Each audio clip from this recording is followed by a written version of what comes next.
to give folks about 30 more seconds to join, and then we can jump in. Oh, James, Yeah. I think we may have a guest this morning. Let's see, from an organization, BIPOC. Okay. And I'd like to recognize the guest. Let's see if I can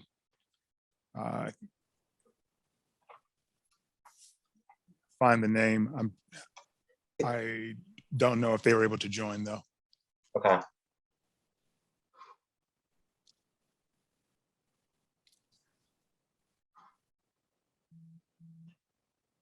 So, yeah, I am here.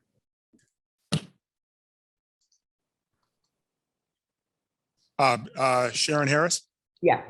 Okay, very good.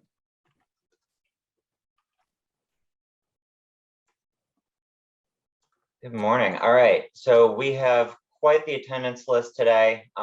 This is a call that, as Teresa Pinto had mentioned a couple of weeks ago, the Cedars would like to start trying to find opportunities to share interesting speaker opportunities with each other, so that we can hop on their calls and vice versa.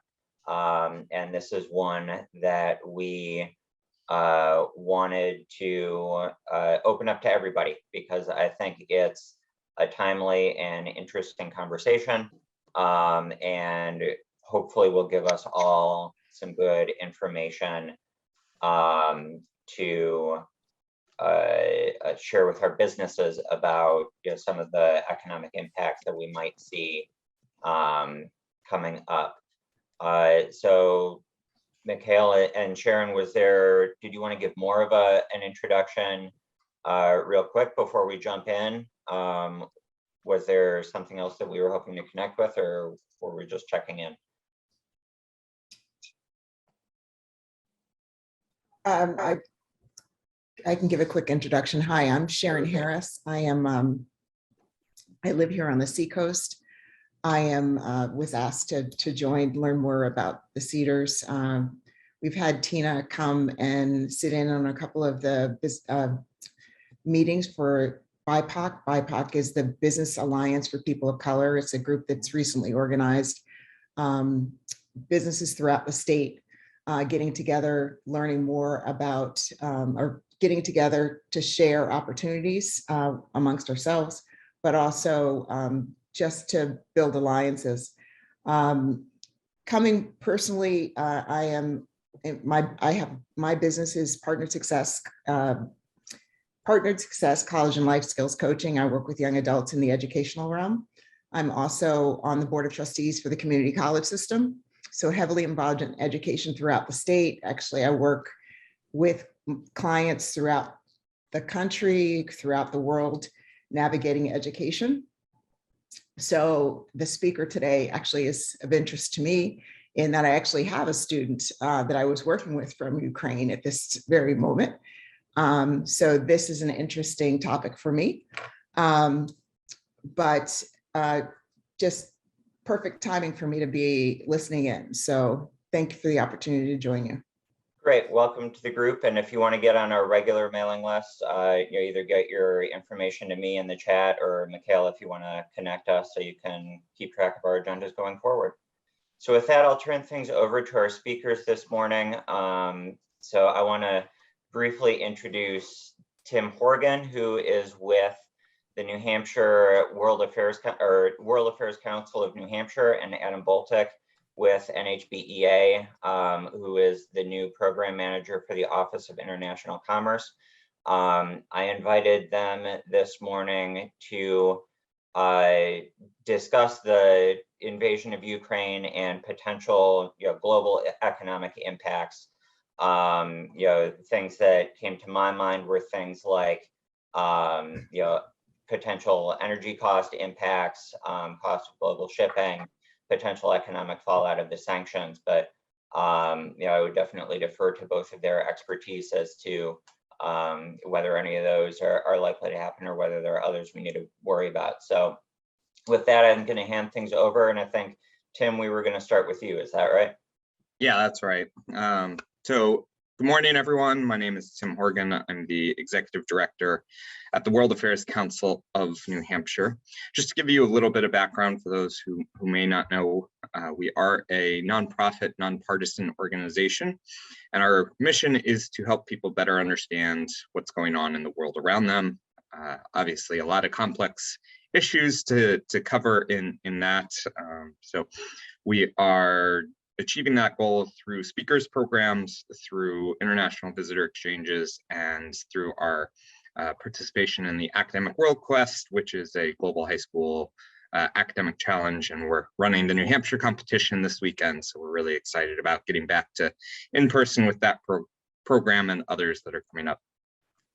So I wanted to focus first on a little bit of background as to why we are here. I think it's important to set the stage, to then talk about what the sanctions, the impact of the war, and all of that fun stuff that we've been very much watching and seeing in real time what's going on.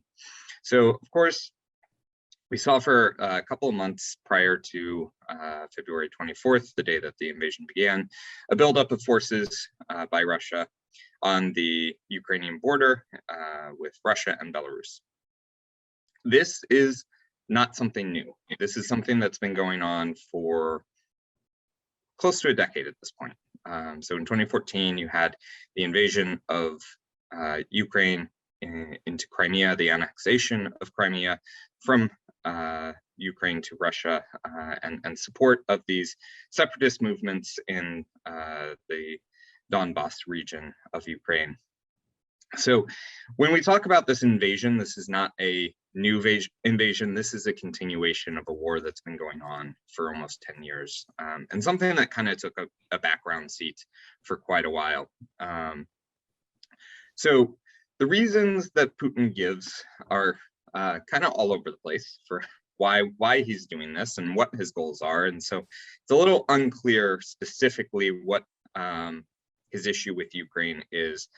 But the stated reasons really have to do with his worldview that Russia has been treated as a second-class power, that they historically have been this great nation that has been well respected on the international stage. He has said in the past that the fall of the Soviet Union was the greatest catastrophe of the 20th century.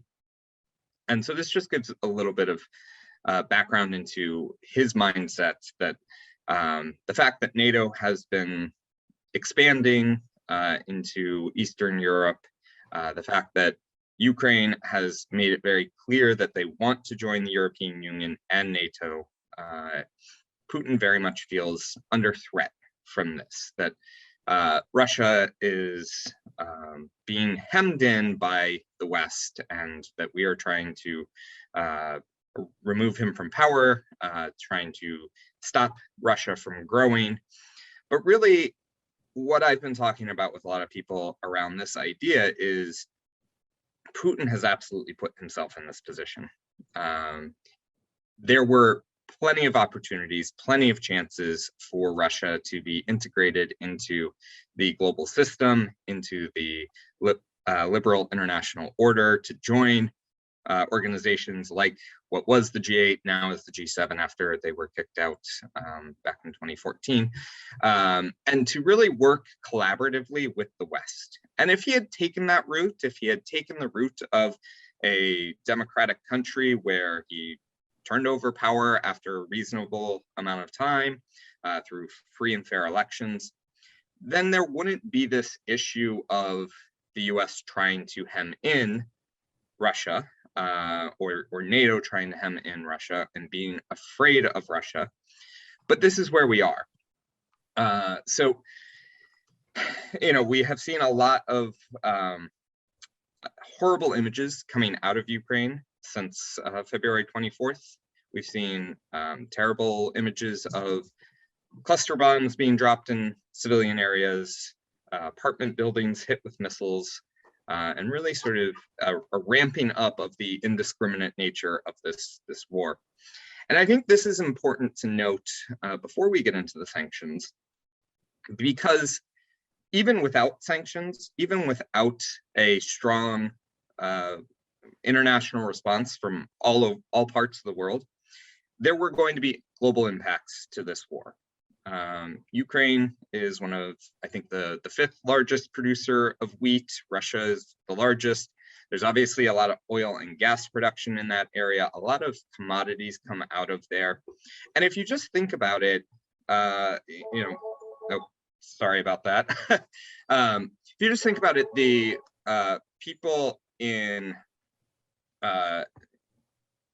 Ukraine, so Russia is attacking infrastructure throughout Ukraine. Ukrainians are blowing up their own bridges to stop the advance of the Russian army. And so all of this is going to play a role in supply chain issues, which are already strained, in getting their goods to ports. The majority of Ukrainian goods are shipped out through the Black Sea, and they're now having to rebuild these sort of routes as Russia attacks in the eastern part of the country. They're really having to try and ship things out via rail through Poland, and this is not as efficient. So you were going to see inflationary pressures based on the fact that Russia is attacking a large producer of many commodities, and it's going to make those supply chain issues worse. You also see that a lot of shipping goes through the straits in that area, Black Sea, into the Mediterranean, and out into the Atlantic. And of course, people are going to be a little bit concerned about sailing their ships through that area when a major war is going on.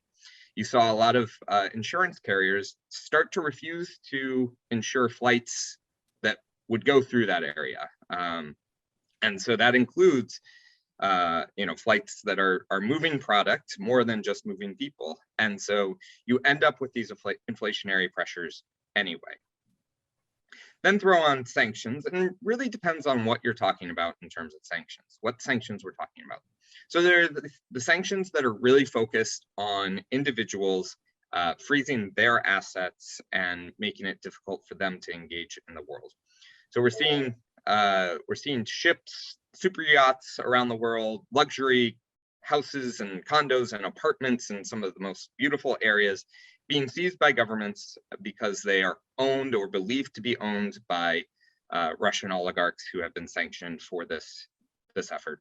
And these types of sanctions are going to mainly hurt the people who are targeted by them. We're not going to see too many effects from those sanctions here in the US, in the West, and New Hampshire specifically, unless these people decide, well, I am, the oil magnate of Russia, and so I need to, I don't have the money that I once had, and now I'm going to need to spend less on producing oil and things of this nature. But the sanctions that we're really talking about here that we're going to see an impact from are those sanctions on Russian goods, Russian services, and really if they do go for the oil and gas. Now, the thing is, we can sanction Russia, we can cut them off from the oil, and we see efforts going on around the world trying to come up with ways to replace that oil before we go ahead and sanction Russian oil. The US government, it's been revealed, has been working with the Maduro regime and Venezuela to try and bring them back into the global oil production trade after the attempt at maximum pressure to overturn that regime. You see efforts with Saudi Arabia to try and get them to produce more oil, and they're kind of holding us over the barrel for a number of concessions that they're looking for out of the US before they agreed to starting to produce more oil. So we are in a time of high inflation already. This is certainly going to continue to increase inflationary pressures, but it's not fully in our control. Because again, just having a war in a major production area, through major shipping lines, through major airspace, you're going to have disruptions, which are going to lead to inflationary pressures. And finally, I'll turn it over to Adam to talk here a little bit more about sort of the idea around how this is going to affect New Hampshire individually. But before I do that, I just want to mention that there are a lot of these products that may not come to New Hampshire, but have inflationary pressures on New Hampshire. So for example, Ukraine is one of the biggest producers of sunflower oil, which is a cooking oil used around the world. It's one of the less expensive ones, but we don't use a lot of it here in the US and in New Hampshire particularly. But vegetable oil is pretty easy to substitute. So the soybean producers, which is the majority of oils produced here in the US, are going to be able to charge more because there is less vegetable oil out there in sunflower oil, and so you'll see prices rise because of that. You'll end up with these inflationary pressures, even if we don't have direct connections to Ukraine or to Russia. There are going to be these replacements that need to happen and are going to cause costs to rise for other things. So I'll turn it over to Adam now to give a little bit more New Hampshire focus, and then happy to answer questions people may have afterwards. Great, thanks, Tim. And as James mentioned, I am the program manager of the Office of International Commerce here with the state of New Hampshire. Our mission is really to just kind of be a resource for businesses and economic development professionals on any sort of questions that they have or any services they need on international trade issues.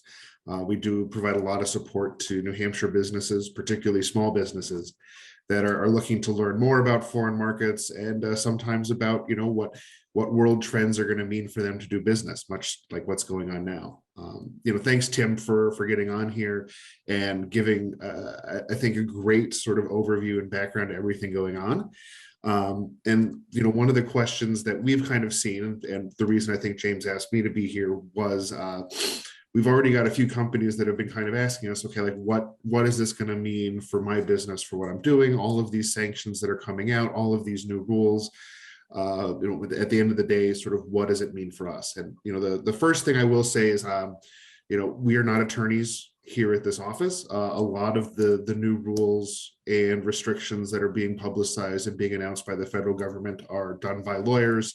And would definitely sort of recommend, if anybody comes to you with questions, that you recommend that they find an attorney who can give them a better answer. You know, we're happy to help point folks in the right direction, but at the end of the day, given that the penalties for violating some of these sanctions are pretty severe, you're definitely going to want to make sure that these companies talk to their lawyers and attorneys about how to proceed. But broadly speaking, most of the sanctions that are in place, as Tim mentioned, are designed to really target individuals with particular connections to Putin who have significant amounts of wealth.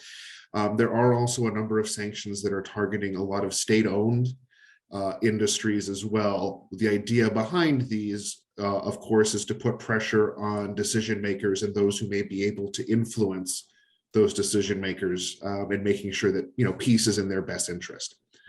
But there are a number of other rules that I think businesses do need to be aware of, particularly businesses in New Hampshire. So our largest export products, if you look at sort of the state's exports, are in industrial machinery, electrical machinery, and then in aerospace components and parts. A lot of small businesses particularly are kind of part of supply chains that lead into this.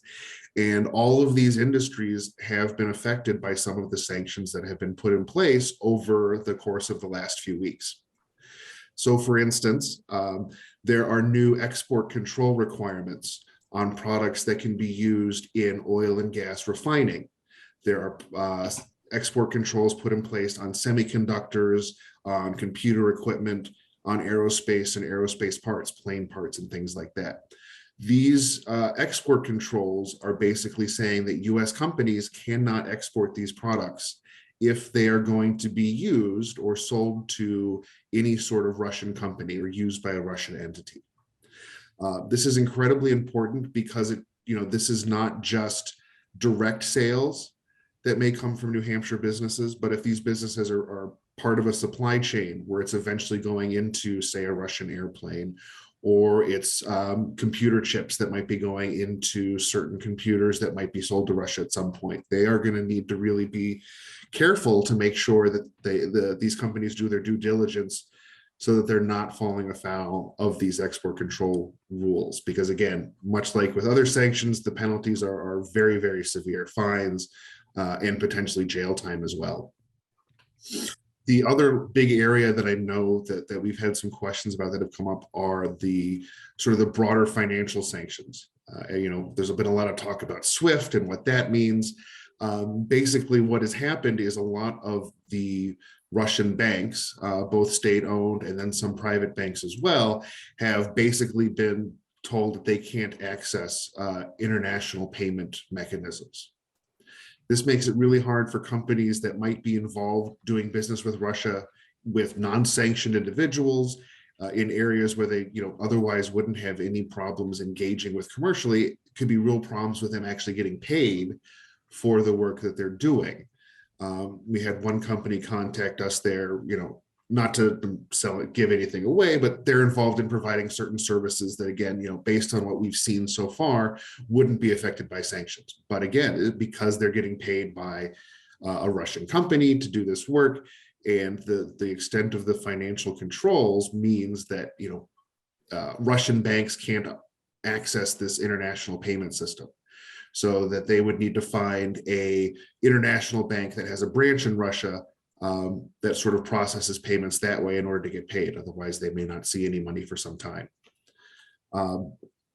Russia has also put in place some counter sanctions, most of those dealing with, again, sort of the financial aspect of things. It's now a lot harder for companies in Russia using basically non-ruble currency. So again, if there are companies that are engaged in doing business in Russia, again, perfectly commercial, nothing that's impacted by the sanctions, that is still going to be an issue that they have to contend with. One last thing, it's not really a legal issue, but I think it is kind of something that's interesting to note is I'm sure we've all kind of seen over the course of the past few weeks and days, just sort of the number and the size of major multinational firms that have announced they're scaling back their operations in Russia or pulling out entirely. And I think that there is some consideration that should be given to the fact that there's this public perception that companies who at this point are still doing business in Russia are maybe not companies that folks want to do business with.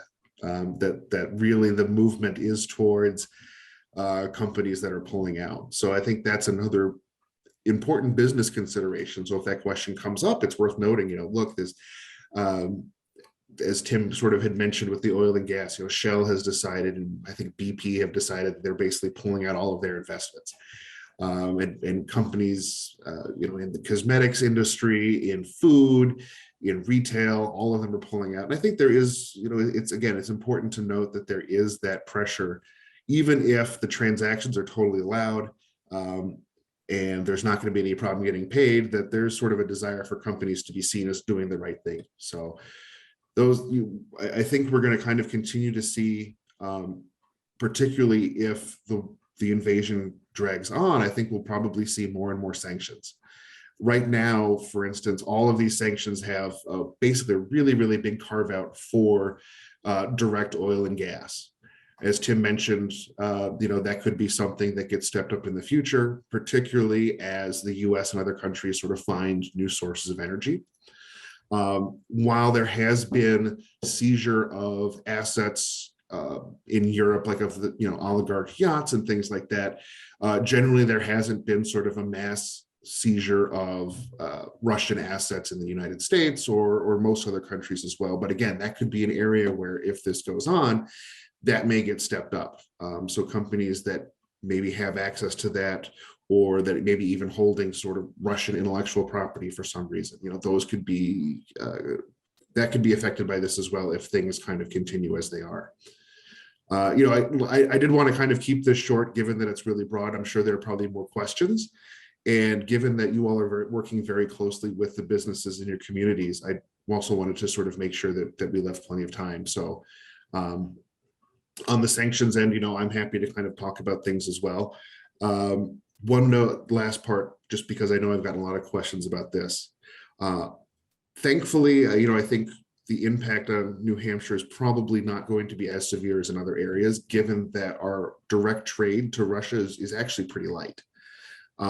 Most of what we import from Russia is, at least according to the statistics that I've seen, is sawn lumber, which I don't know why, but thankfully there are plenty of other sources of that. So if it does end up being an issue where a lot of these commercial products, we're seeing them being cut off more and more, there are going to be other sources for those sorts of products. It's not like we're going to be losing access to something that we absolutely have to have and can't replace.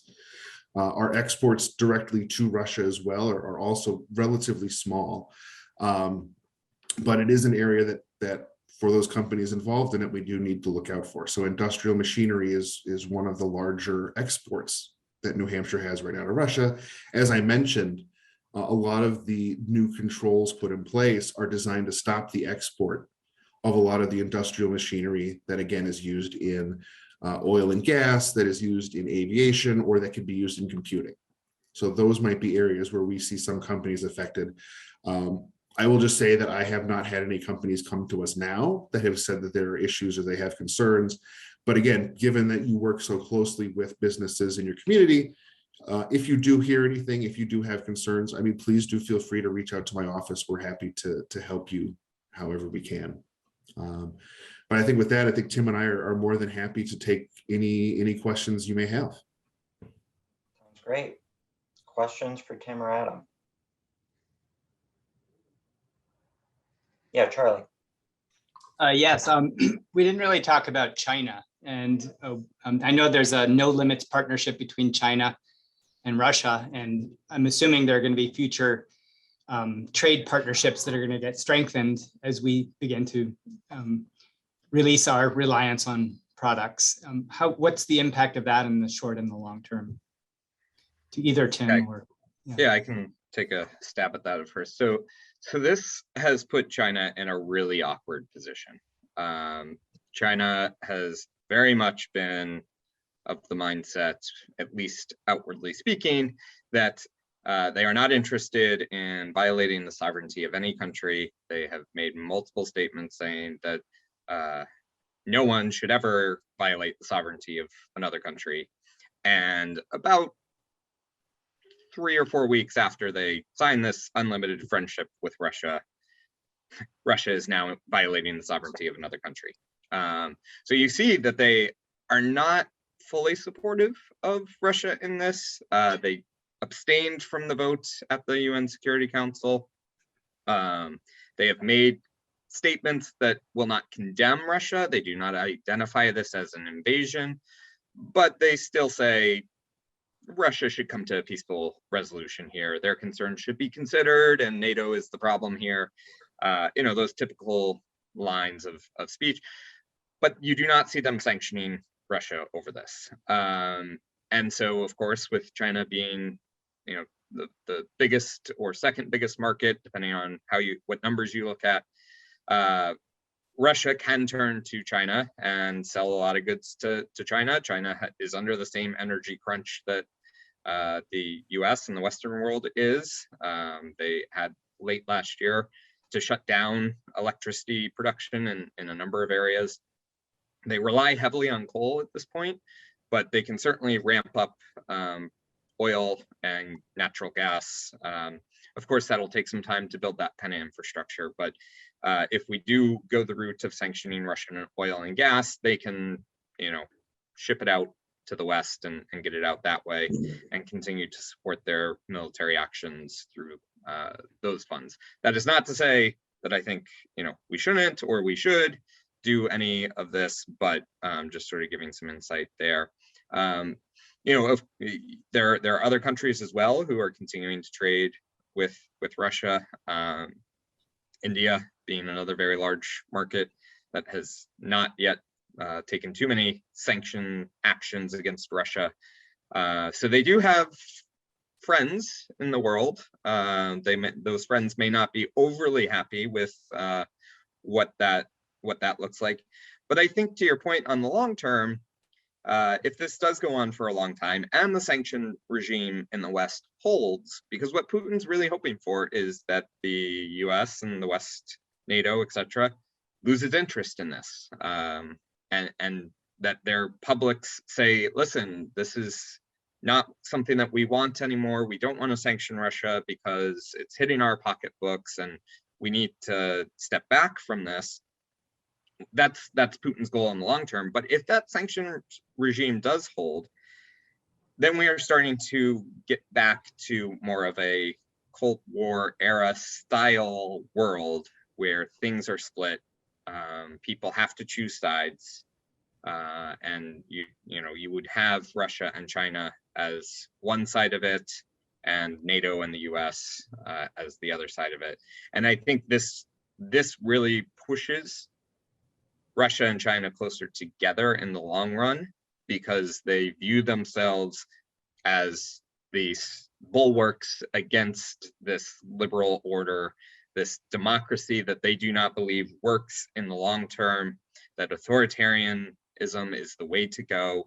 And so I think, it certainly is something that is a bit of an unintended consequence of this action, but something that definitely needs to be considered in the long term.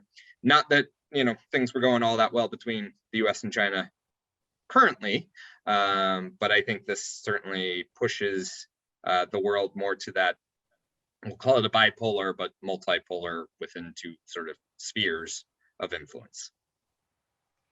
And real quick before we jump to Michelle, Charlie, your question brought to mind several opinion pieces by Paul Krugman in the New York Times.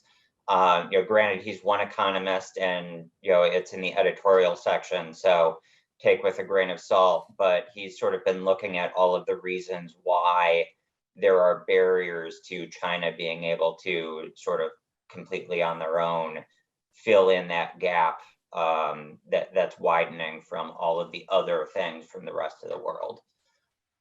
So those might be something to check out. Michelle? Yes, thank you, James. And good morning, everybody. Charlie, that was a great question. And this is a really important and great discussion. So thank you for hosting this. I just wanted to real quickly draw attention to that the Senate and the House are going to be conferencing on the Competes Act this week. So that is going to have a dramatic influence on the landscape and when it comes to China relations and foreign relations in general.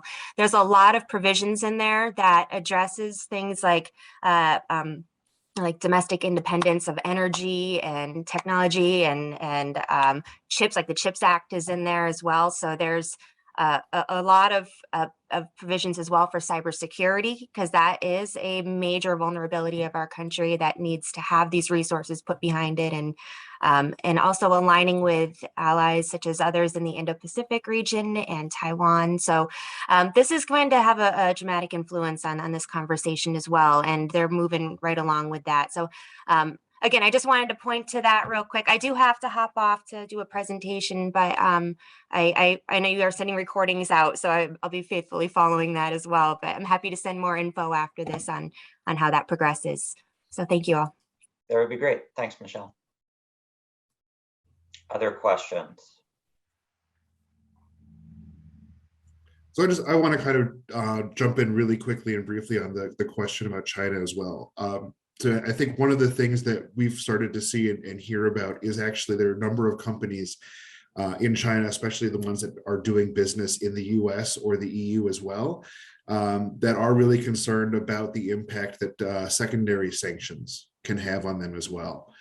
So not only are there restrictions and penalties placed on companies that are directly doing business, but companies that may have a partner in a foreign country or that maybe have a subsidiary of a foreign firm, that foreign firm can also be impacted by number of penalties as well. So I think it was the other day, I think Lenovo, which is a Chinese company, announced that they were going to stop doing business in Russia, given the impacts that it could have on their business operations in the US and the European Union. So I do think, kind of to what Tim mentioned, it'll be interesting to sort of see how things progress. But I do think there's a limit on how far China's actually able to go to make up for a lot of the sanctions if they decided to really go all in on Russia.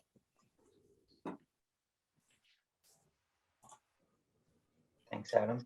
Other questions? If not, I'll jump in with one. So it seems like, for most of your discussion, a lot of the impacts that New Hampshire businesses would likely see are sort of the general impacts to the global economy, global commodity prices, those types of things. But in Adam, looking through your website, as you said, neither Russia nor Ukraine was sort of at the top of the list.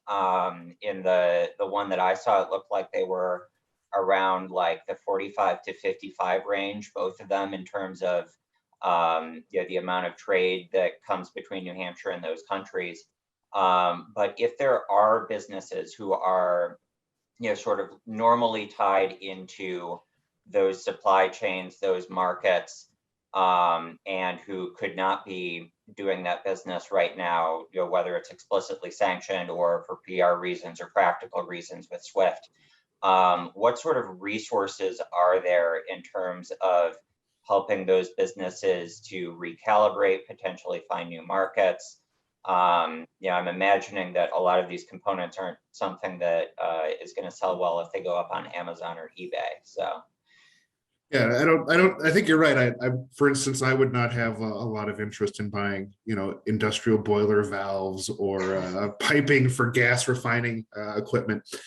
And I think that, thanks for that question. One, I think that New Hampshire thankfully has a lot of great resources that can help with that. That's one of the things that my office would also be here for.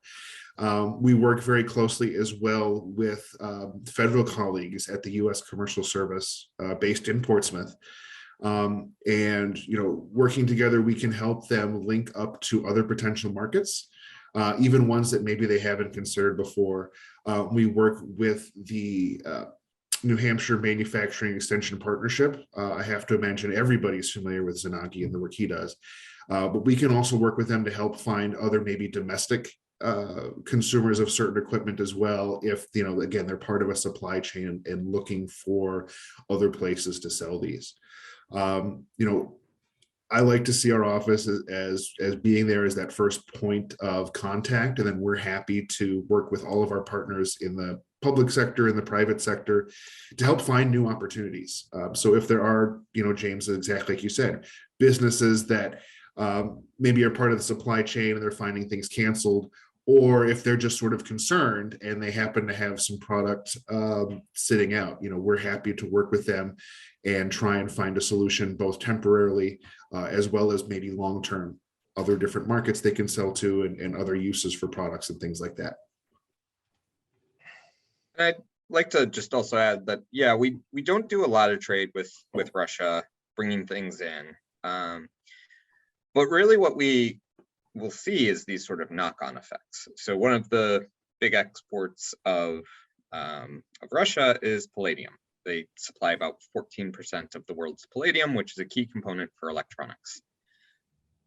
So that's going to have a whole of supply chain issue. When you start with that commodity and you're taking 14% of the production out of the global economy, when we already have an issue with enough semiconductors being produced, when we already have issues around just moving product around, you're going to have knock-on effects down the line. So people are going to need to know where the palladium in their electronics, when they're producing a product for sale, they're going to need to know where that palladium comes from, because if they do end up with palladium from Russia in their product, they are then eligible to be hit with fines and jail time, etc.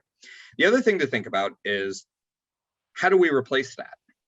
So doing a quick Google search, I found that platinum can be a replacement, a substitute for palladium.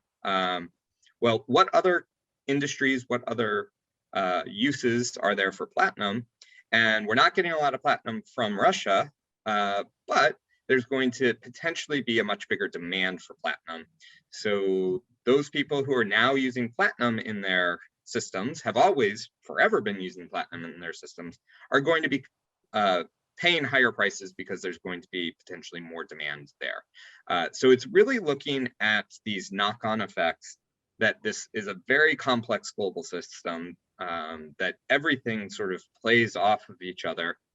And when one thing, when a large portion of one area is affected in this global economy, it has all of these long-term on down the line knock-on effects.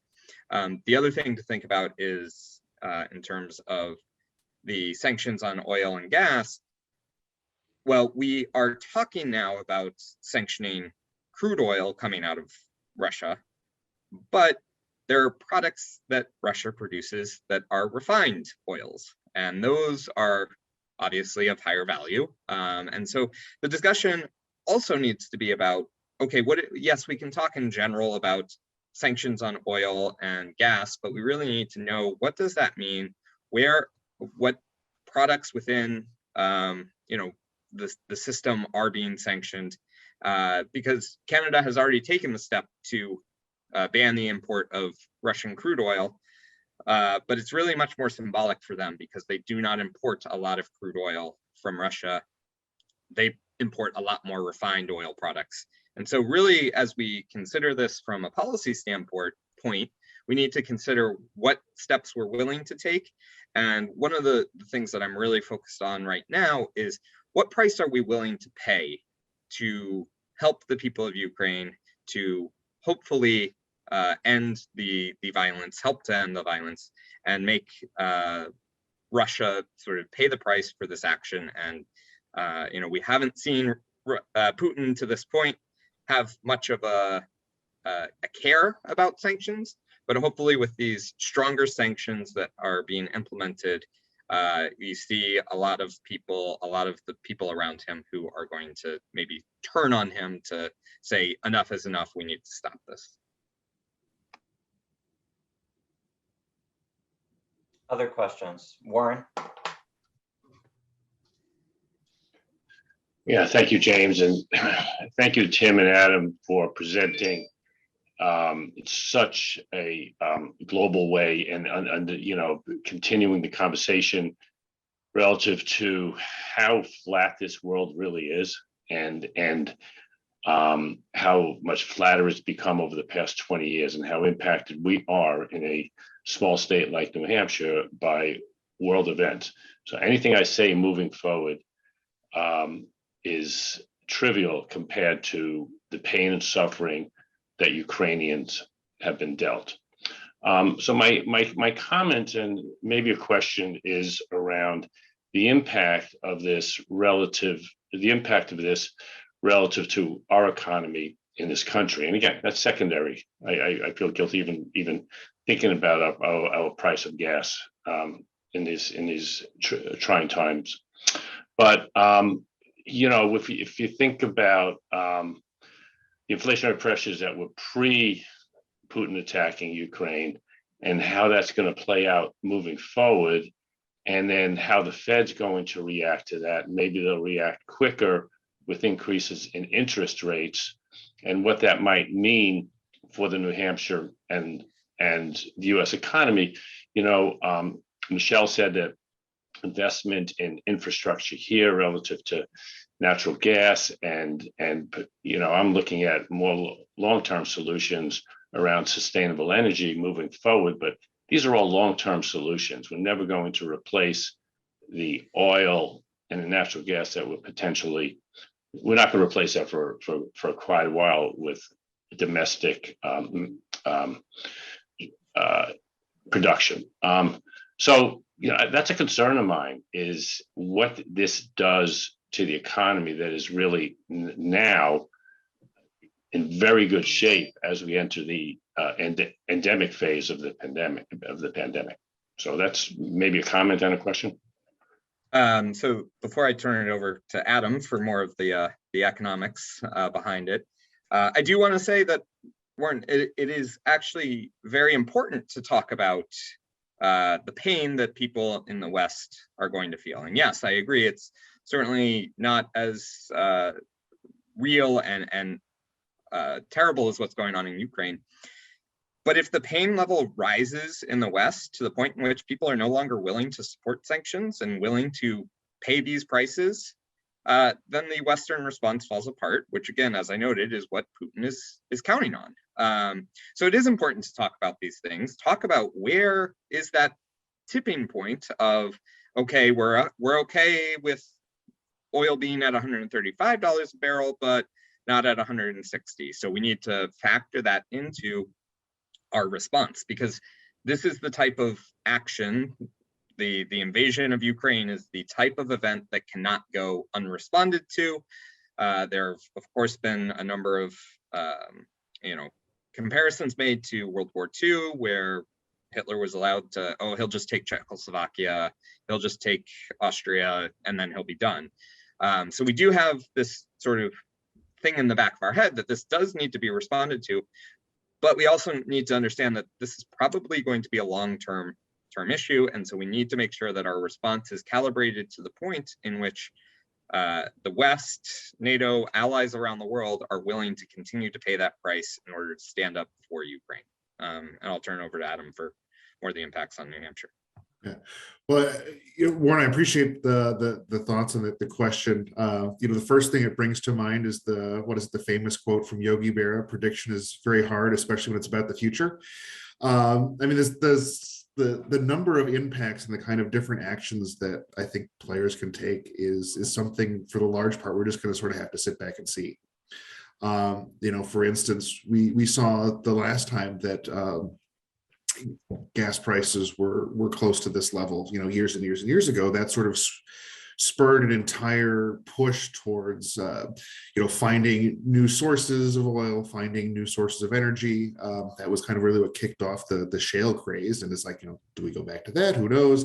To the point on the Fed stepping in and intervening, that could be something that happens. And then, of course, when you have a rise in interest rates, sort of everything that means for borrowing, for investment. I'm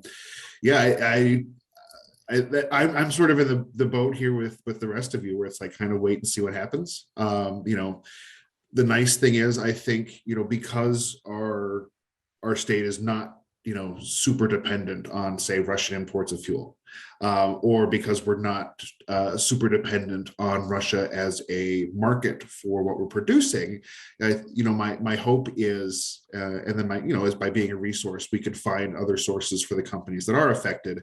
But there is going to be sort of the broader national impacts that Tim talked about, that you talked about as well. So we're going to just kind of be interesting to see where a lot of this goes. And I think, to Tim's point, kind of doing what we can as things come up to address these things. A lot of the solutions are going to be longer term, and there are short-term options. It'll just kind of need to see what we can do as things come up.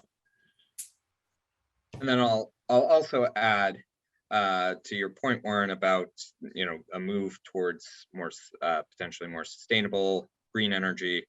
It is really interesting to see that for probably about 40 years at least now, the major producers of oil around the world, up until the shale revolution, you really see these countries as not friendly to the US. And so we are at a severe national security disadvantage by relying so heavily on oil and gas for our energy production, that it's really interesting. I'll be interested to see how the proponents of green energy hop a little bit on this opportunity to say, listen, we can't be relying on Russia. We can't be relying on Saudi Arabia. We can't be relying on, why are we going to Venezuela now and saying, oh, Maduro, yeah, you're a horrible, terrible person, but we really need your gas or your oil. So we're gonna forget about all the terrible things you've done. So I think this may be an opportunity for people who are interested in seeing a move to more green energy to really push that conversation forward and talk about it from that national security perspective, because what we see with Saudi Arabia, while we're nominally, friends with them, Biden has not acknowledged MBS as the leader of Saudi Arabia. He's still talking to the king there.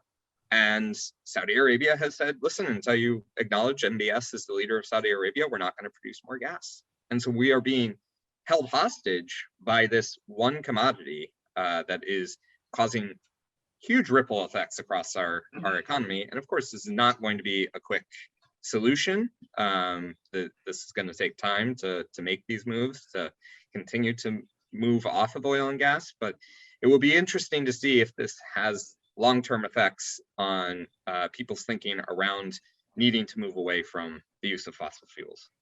I think, Tim, you made a great point. I think that I'm old enough where I remember the first oil embargo in 1973, 74, where I was only able to get gas on either even or odd days. I forget what my license plate was at the time. But we've been through these crises before, but I think this could be different because of the intersection of the understanding of climate change now, finally, and our reliance on really bad actors. So hopefully this is the one, but we've been through 6 or 7 of these before, and really not with a lot of progress. And just hopefully the 6th or 7th time is the time we learn our lesson. And I was just to my point on the sort of prediction and what's happened, I just now got an alert on my phone. Maybe other people have seen it, but I guess an announcement for the U.S. to ban oil and gas imports is expected as soon as today. So this is constantly, things are still kind of changing, and sometimes there's only so much that we can kind of think about and predict ahead of time. Well, you said ban exports from Russia. You mean oil exports from Russia to the U.S.? Yes, oil and natural gas. And Adam, do you know if European Union's taking that action too? I have not seen anything. Okay. I think they've considered it. Yeah. I know they've been much more reluctant to do so, and Biden has been pushing. But this brings up a very important point about sanctions. Is the U.S. has an amazing amount of power when it comes to sanctions because of the dollarization of the global economy. It is the reserve currency of nations all over the world, and it's as you all know, the currency of business. And so with just U.S. action, you can get a lot done. But without allies, without people on our side to implement similar embargoes and similar sanctions, you're going to fall short. So you can take, as sort of a simplistic view of this, you can take the super yachts of these oligarchs that are being impounded by governments in Europe. You can move a super yacht, you can move money around to get to places that do not have these sanctions in place. And you see, I was reading an article last night of all of these yachts that are traveling the world right now to places in which the sanctions are not implemented, because these people know that they can't keep their yachts, and they may not be being sanctioned right now, but they may in the future. And so they're moving things around in order to protect themselves from these sanctions. So really, I know there's a theory out there that Biden is not moving fast enough, and this is not a policy statement on my part. This is simply to point to the fact that we can only move as fast on these sanctions as the rest of the world is willing to move as well. And we need to build alliances. And this really points to the fact that we need to have positive relationships around the world to achieve our goals and to make sure that America's interests are taken care of around the world. Because when the US steps back, it's not just that, oh, everybody gets along, it's someone else steps in. And if someone else steps in to lead, they may not have our best interest at mind.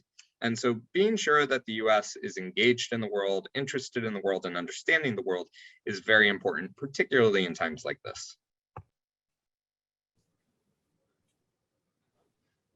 Other questions? If Yeah, not, I just want to, can I Yeah, just Julie, add go ahead. something? I'm Julie Glossner with the New Hampshire Small Business Development Center. I'm the Southern Region Regional Director. And yesterday I was flying, so I spent hours reading different articles while I was flying. And one of them was how money is used to be held in the U.S. and in the pound, U.S. dollar, and how it's been shifting.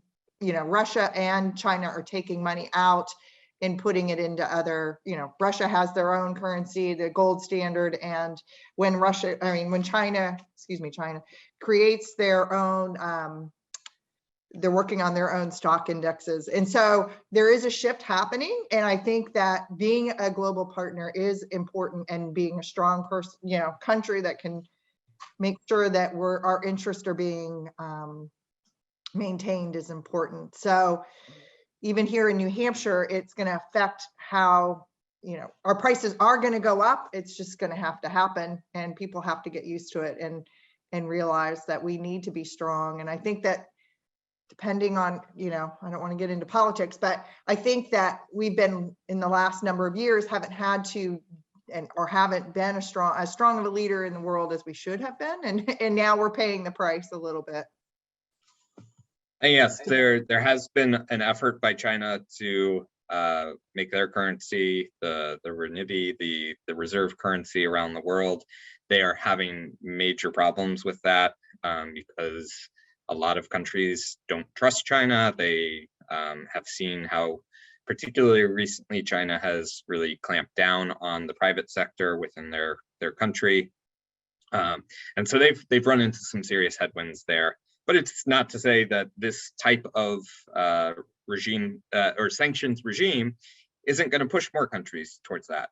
What I really think is going to be interesting, and we've been talking about for a little while now, is the role that cryptocurrencies play in this. If you have seen a massive influx of cryptocurrencies from both purchases of cryptocurrencies from both Ukraine and Russia. So the people in Russia want to get out of the ruble because it's lost 90 to 100% of its value at this point, and probably will continue to lose value as this goes on.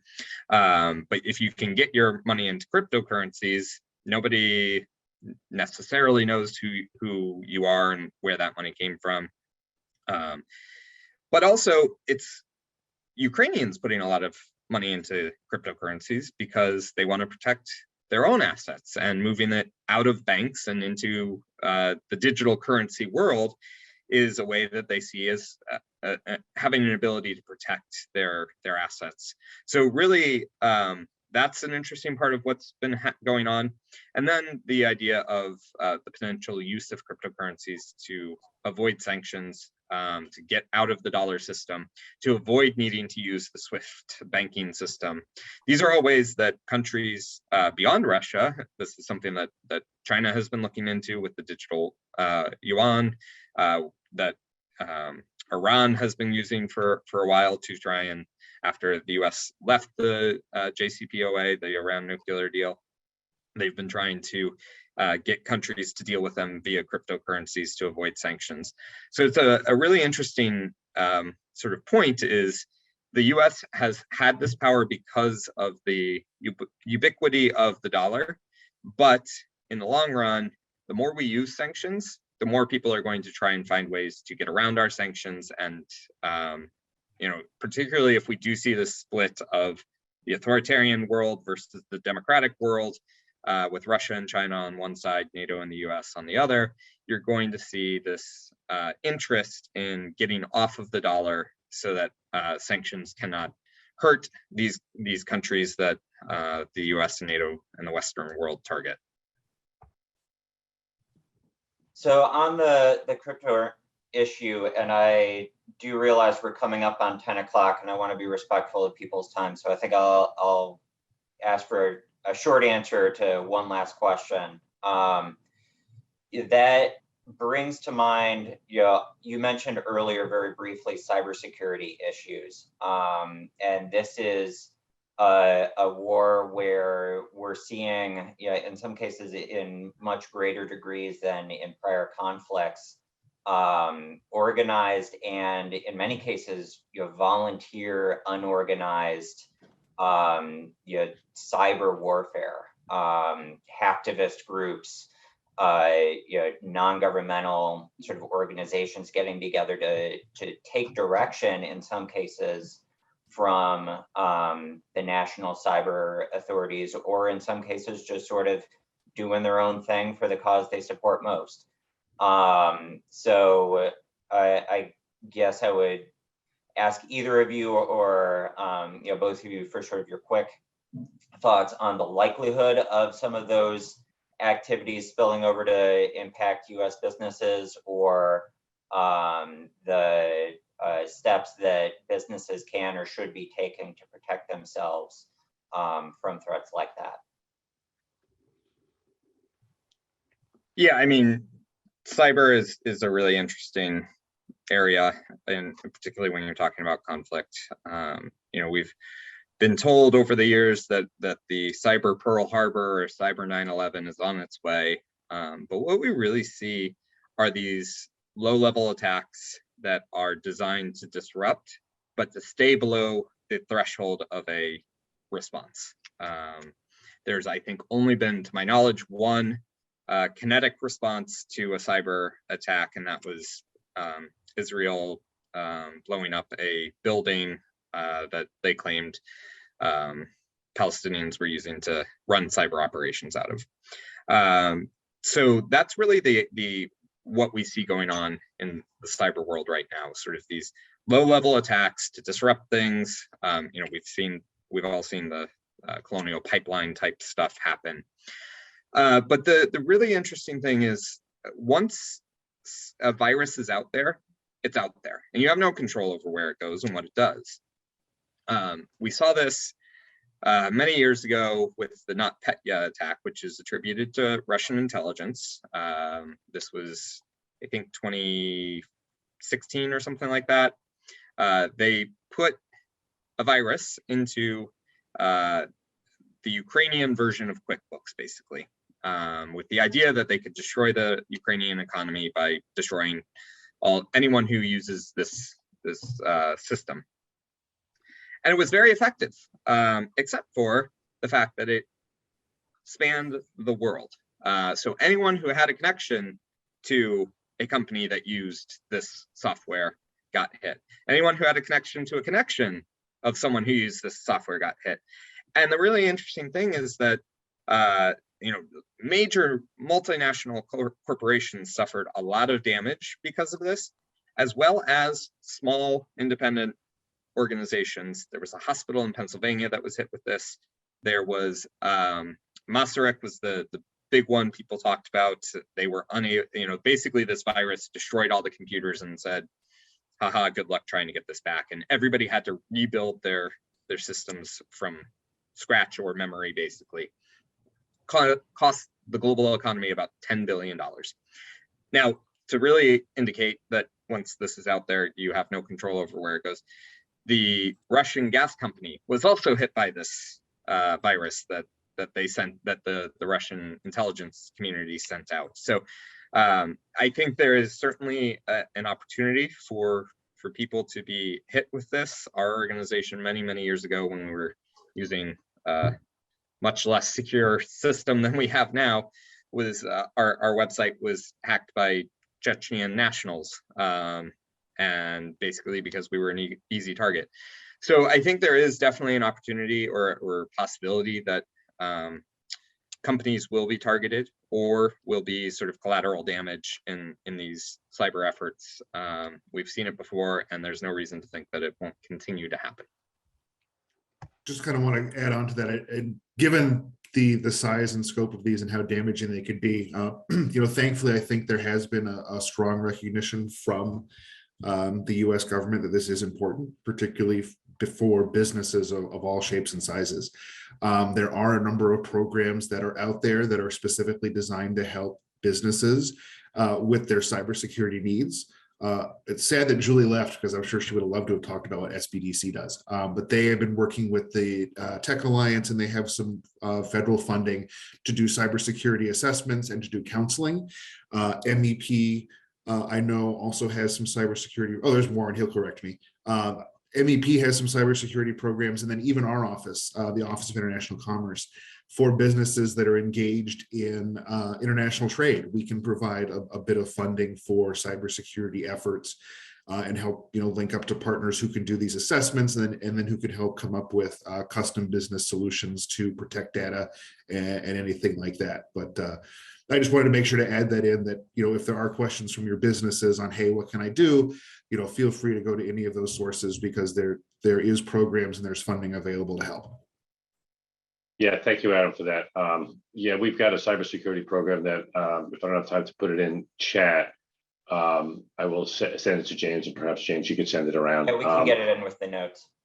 Yeah, so we've got for our clients, and all anybody has to do, of course, is to sign up. We're, as most of you know, we don't charge. So we connect through a grant that we have. We connect with cybersecurity experts. We identify what the problems are, and then we connect the clients one-on-one with cybersecurity experts relative to what their holes are, what some solutions might be. And this program started about 2 weeks ago. We've already got about 30, 40 people signed up. So I will send that information off to James.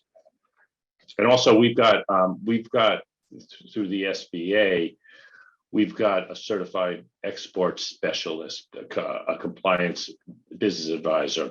And hopefully out of it's Vardan Bashan out of our southern region. Hopefully he'll be working with you. And I had that role for many, many years when the SBA compliance program first started. And hopefully they'll be working with you. What our goal there is to make clients ready for exporting, and then we allow you guys to do the heavy lifting.